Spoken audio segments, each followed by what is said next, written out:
Krankenversicherung. That sounded so hard in my mouth. But yes. Hey God. Krankenversicherung. One of the many culture shocks I've experienced in Germany is their love for insurances. Or would I say obsession? Boy, they are crazy about insurances in this country. Like every single thing has an insurance policy. But then, that's like the reason why, or one of the reasons why they can go to sleep with their eyes closed. So if you'd love to know all about Germany's insurances, both the important ones, the very mandatory ones, and the not so important ones, then keep watching.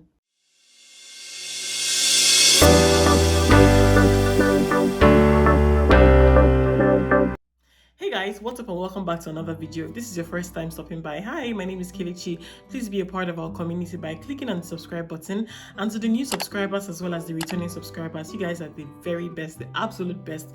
Thank you so much for coming by once again. So just in case you didn't know, Germany is a welfare state that protects and promotes the economic and social well-being of its citizens. Therefore, they need to have these many insurances, both the mandatory ones and the not so mandatory ones. That way, they're able to finance the system as well as support those who are really in need. So, the average person living in Germany has a minimum of 4 insurances as long as you are working, okay? There's the Krankenversicherung, there's the Renteversicherung, there's the Arbeitslosversicherung, sorry, and then there's the Pflegeversicherung. So these are the 4 major ones, right? These contributions are taken out of your gross salary, and then you are left with what you are left with after all these things have been deducted. After I finish mentioning the percentages being taken from your account now, then I'm going to go ahead to give you an idea. I'm going to put a screenshot here.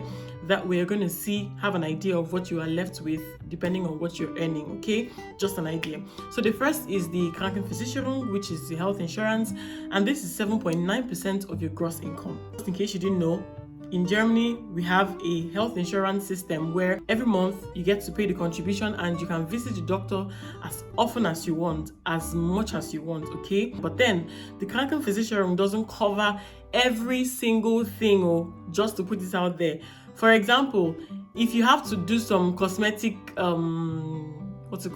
treatments, like some procedures on your skin or teeth whitening or stuff, you get to take care of it, and I think your insurance can pay half of it.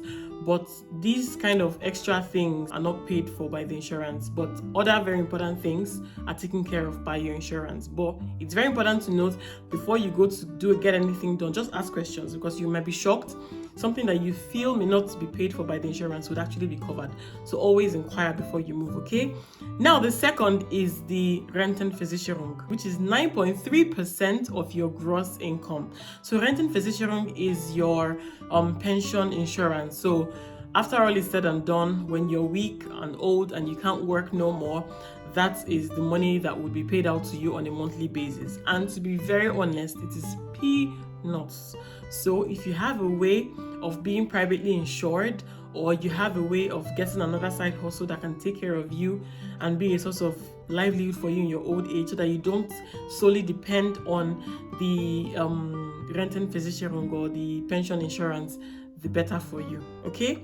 Now, the third is the Arbeitslosversicherung, which is the insurance for when you lose your job. So here in Germany, when you lose your job, you are entitled to at least 1 year of Arbeitslosengeld 1, especially if you have worked for over a year. So that is the reason why you pay this Arbeitslosversicherung, and this is 1.3% of your gross income. Now, the last mandatory insurance is the Pflegeversicherung, which is like care. Pflege means care auf Deutsch. That is about 2.3% of your gross income. So the idea is that when you get old, you have money to take care of you, like you're not a burden to anybody, simply put, okay? Now, moving to the non-mandatory insurance, the first on the list is the Haftpflichtversicherung, also known as the liability insurance. So maybe if you spoil something that belongs to someone mistakenly, this insurance gets to pay for you, gets to cover for you.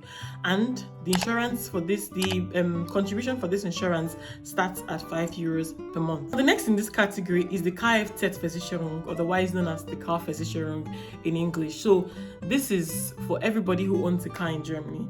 So I would like to say it's even mandatory if you own a car in Germany, okay? And it starts anywhere from €10 to €100 and could even be more depending on what kind of car that you drive. Now the next is Hausratsversicherung, otherwise known as the house insurance.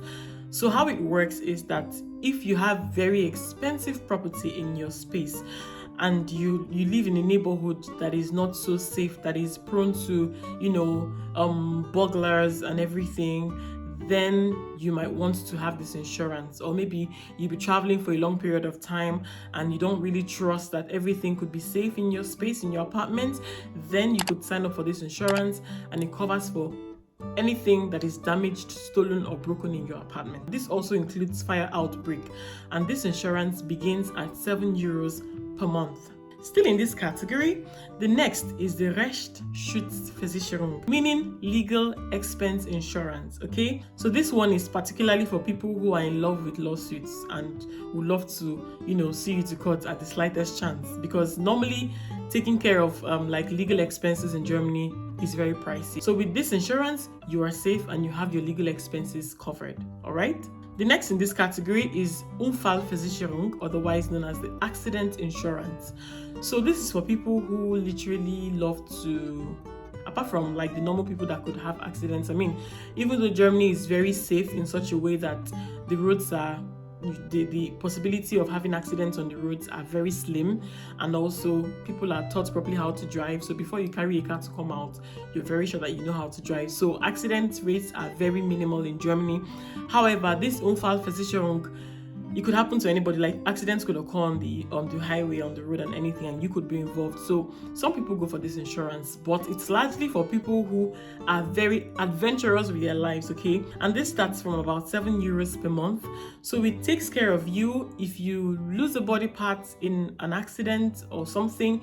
You get to be compensated based on the body part. Now the last one on the list, which is very similar to the Unfallversicherung, is Lebensversicherung, otherwise known as the life insurance. This is also for people who are prone to death at any time, even though death is inevitable and it can happen to anybody at any time. But take, for example, soldiers or even pilots, okay? If they are subscribed to the Lebensversicherung, then if something happens to them tomorrow, even though I know that life on its own is uncertain and anybody at any time can die, but then if people in this category happen to, get to the other side of life, then the money that they have contributed so far in the Lebensversicherung can be used to take care of their families. So like I said earlier on, life is very uncertain, so we can't really insure every single thing in this life, okay? But at the end of the day, it's left to you to, of course, do the mandatory ones, and then out of the not so necessary ones, choose what works best for you, okay? I hope you found this very informative. Please give it a thumbs up if you did, and don't forget to share this content with your friends and family, and please stay subscribed to this channel, and I'm going to be seeing you guys in the next one, okay? Till then, take care and be good. Bye.